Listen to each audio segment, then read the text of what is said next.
The entire executive floor was decorated with blue and silver balloons. Our company colors, right? The conference room had this massive cake with 500% growth written in blue icing. Everyone was clapping, smiling, looking at me. I mean, they were literally giving me a standing ovation as I walked in. 500% growth in 18 months during a recession. I remember standing there thinking, this is it. This is the moment when all those midnight strategy sessions and canceled vacations finally mean something. My boss, Luther, our CEO, puts his arm around me, squeezes my shoulder. He's beaming, this proud father smile I'd been chasing for 3 years. Absolutely outstanding work, he says. Let's hear it again for the growth our marketing department has achieved. More applause. Someone whistles. My entire team is looking at me with this mixture of respect and, I don't know, validation, like they'd backed the right horse. Luther raises his hand for quiet. Today marks a turning point for our company. He's using his announcement voice now, the one that usually precedes quarterly bonuses or organizational changes. With this incredible momentum, we need fresh, forward-thinking leadership to take us to the next level. I'm nodding along, thinking he's building up to my promotion, the VP position they'd dangled in front of me for 18 months. Then the conference room door opens, and in walks this kid, literally a kid, 20-something, expensive haircut, designer suit that's just slightly too big for him. Luther's smile gets even wider. I'd like to introduce everyone to Drew, my son. He'll be taking over as our new vice president of marketing, effective immediately. The silence in that room, I can still feel it. It was like all the oxygen just disappeared. Drew walks directly to me, hand extended. I've heard so much about you, he says. Dad says you've built an amazing foundation for me to work with. Foundation. Like I was the fucking concrete they poured so this Nepo baby could build his corner office on top. I remember shaking his hand, smiling, congratulating him. Meanwhile, the emails I'd sent that morning to our 5 biggest clients were already sitting in their inboxes. Lunch meetings already scheduled for the following week. Hey, I'm Naomi Reed, 34. And if you're wondering whether I'm the villain or the hero in this story, honestly, I've stopped caring about the difference. Before I get into what happened next, could you hit that like button and subscribe? Because this gets messy, and I promise it's a ride worth taking. Leave a comment if you've ever had your work stolen by someone who's never had to earn anything. I read every single one. So back to that conference room. Everyone's eating cake, awkwardly congratulating this kid who's never managed so much as a lemonade stand, while I'm standing there with my career bleeding out on the floor. 3 years at this company, 12-hour days, working through pneumonia last winter because we couldn't miss our targets. When people started clearing out, Luther pulls me aside. Naomi, I need you to help Drew transition. Show him the ropes, introduce him to the clients, you know. I'm nodding, but inside I'm thinking about the fact that I'd just been demoted without actually changing my title. I'd be doing the VP job while Junior gets all the credit. Of course, I say. Happy to help Drew succeed. Luther squeezes my shoulder again. You're a team player, Naomi. That's what I've always appreciated about you. Team player. The corporate euphemism for a woman who doesn't complain when we screw her over. I go back to my office, close the door, and just sit there. Not crying, not screaming, just eerily calm, because something inside me had finally snapped clean off.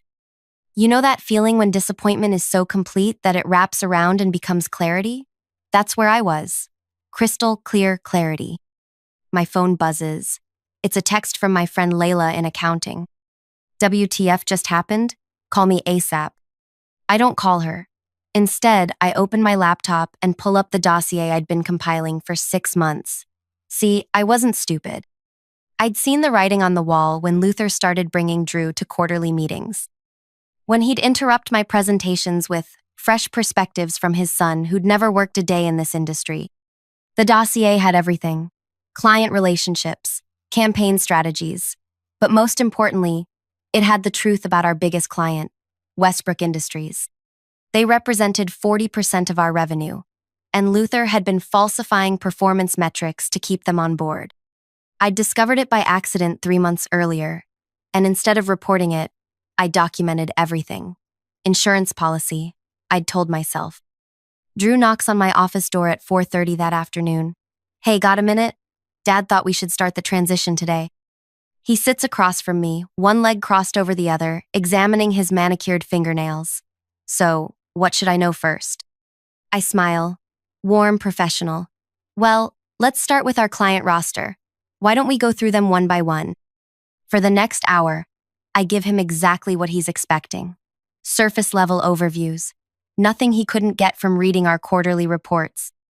He takes a few notes, mostly nods, and checks his phone at least 12 times. Great, this is super helpful, he finally says, standing. Dad's taking me to dinner with the Westbrook team next week. Maybe you could prep me before that? Actually, I say, I've already scheduled a lunch with Marcus Westbrook tomorrow. Routine check-in. Why don't you join us? Drew looks briefly panicked. Tomorrow, I have a golf thing with your fraternity brothers? I finish for him. No problem. I'll reschedule for next week so you can join. Relief washes over his face. That would be great, thanks. After he leaves, I send a text to Marcus Westbrook. Looking forward to our lunch tomorrow. I have some important information to discuss. That night I didn't sleep. I sat on my balcony, 15 floors up, watching the city lights and thinking about loyalty, about value, about what happens when you pour everything into a company that sees you as disposable. My sister calls around midnight. Mom said you sounded weird on the phone. Everything okay? I tell her about the promotion, about Drew, about standing there eating cake that was celebrating my accomplishment while simultaneously marking my irrelevance. Quit, she says immediately. With your track record, you could walk into any marketing firm in the city. It's not that simple, I tell her. Why not? Why not indeed? Was it pride? The 3 years I'd invested? The unfinished business? I'm not done there yet, is all I say. The next morning, I dress carefully. Dark blue suit, minimal jewelry, hair pulled back, professional, forgettable, the kind of woman who gets passed over for promotions. Marcus Westbrook is already at the restaurant when I arrive. 50-something, old money, the kind of man who refers to women in business as gals without irony. His company had been with our firm for a decade. Naomi, he says, standing to greet me. Always a pleasure. Luther tells me you've been doing exceptional work. I smile. That's actually what I wanted to discuss. For the next 20 minutes, I walk him through his company's actual performance metrics versus what we'd been reporting. I show him documentation, email trails. The discrepancies are significant enough that if Westbrook had been making decisions based on our falsified data, it could constitute fraud. Marcus's face gets progressively redder. Are you telling me Luther has been lying to me for 3 years? Not 3 years, I correct him. The falsification began 18 months ago, when I took over the department and started implementing changes that would actually generate real growth. Why are you showing me this? He demands. You realize this could terminate our contract. I take a sip of water, calm, measured. I'm starting my own firm, smaller, more focused, with complete transparency. I'd like Westbrook to be my first client. He stares at me. You're blackmailing me? I'm offering you a choice. Stay with a company that's been deceiving you, or move to one founded on honesty. I'm not asking for an answer today. Think about it. I slide my new business card across the table. It's simple, elegant, Reed Strategy Group in silver lettering. I'd had them printed 2 months ago. One more thing, I add. I've accepted a lunch invitation with Luther and his son next week. I haven't mentioned any of this to them. What exactly are you playing at? Marcus asks, pocketing my card. I'm not playing, I reply. That's the difference between me and Luther. Over the next 5 days, I met with our other 4 major clients. Each meeting followed the same pattern. Documentation of discrepancies. My new business card. No pressure for an immediate decision. Drew shadowed me around the office, asking basic questions about marketing strategies I'd implemented years ago. I answered everything thoroughly, professionally. I introduced him to the team, explained workflows, walked him through our analytics platforms. You're being really cool about all this, he says on Friday afternoon. Dad thought you might be difficult. Why would I be difficult? It's just business, right? He nods, relieved. Exactly. Just business. The following Tuesday is the lunch with Westbrook. Luther, Drew, Marcus, and me. We meet at Delano's, this overpriced steakhouse where Luther always entertains important clients.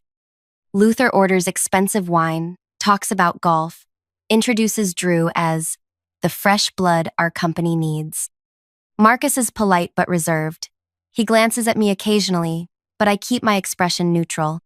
So, Luther says eventually, Drew will be taking over the Westbrook account personally. We want to give you our top-tier attention. Marcus dabs his mouth with his napkin. Actually, Luther, I've been meaning to discuss our contract. Luther's smile doesn't falter, but his eyes sharpen. Of course, we're always open to adjustments. It's not an adjustment. We're terminating. The silence that follows is even more profound than the one in that balloon-filled conference room. Luther's smile freezes in place. Terminating?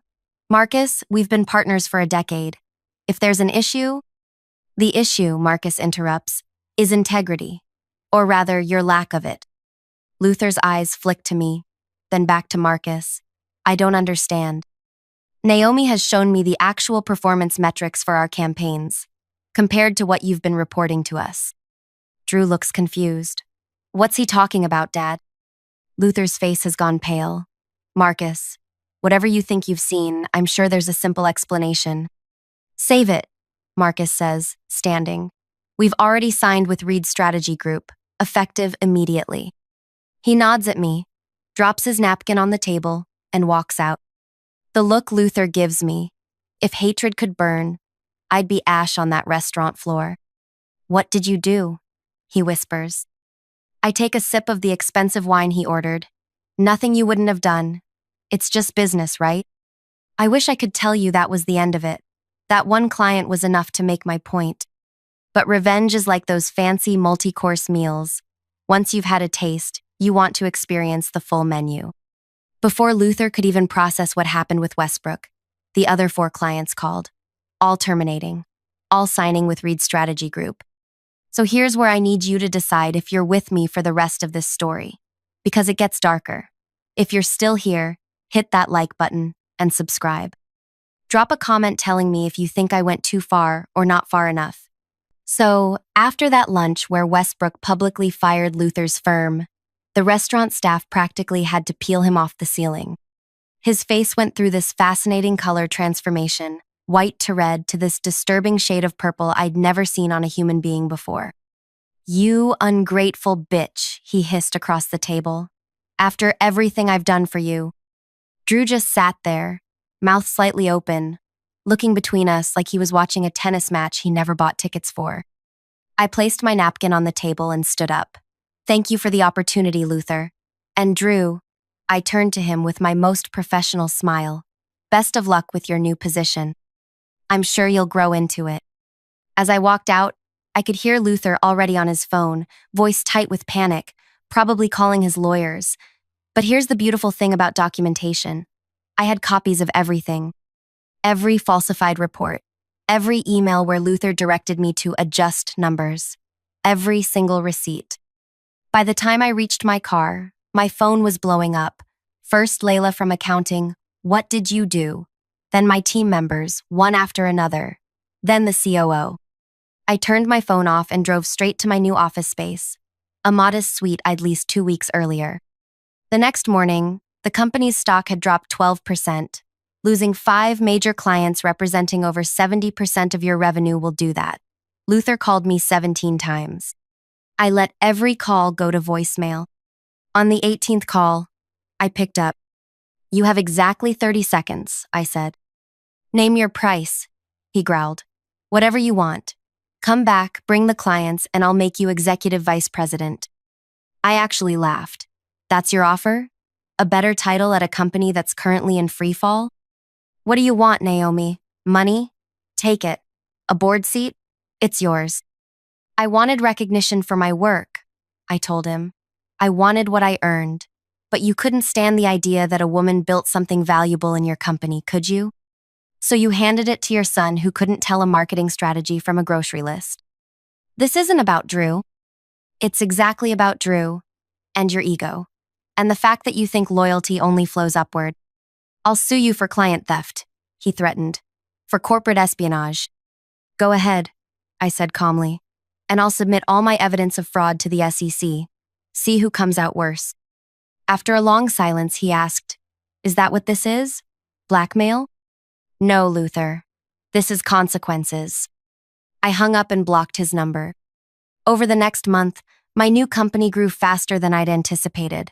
Not just with the 5 clients I'd taken, but with 3 more who'd heard through industry channels about what happened. Turns out, Luther had been playing the same games with multiple clients. My former team members started reaching out one by one. First Amara, my brilliant analytics manager, then Kai, our creative director. Within 6 weeks, I'd hired 7 people from my old department.